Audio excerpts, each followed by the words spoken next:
Hello and welcome back to HardReset.Info. In this video, I will show you how you can forget a Wi-Fi network on Redmi Note 9 Pro. Let's begin!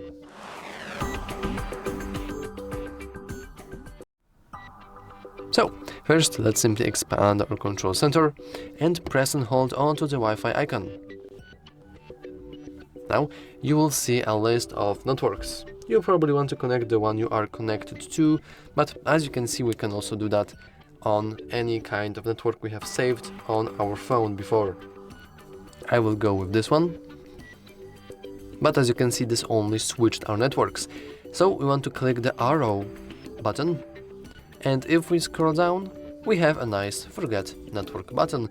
We can simply click it, let's hit OK, and as you can see, the network is removed and we need to input our password just as if we would never connected to it in the very first place.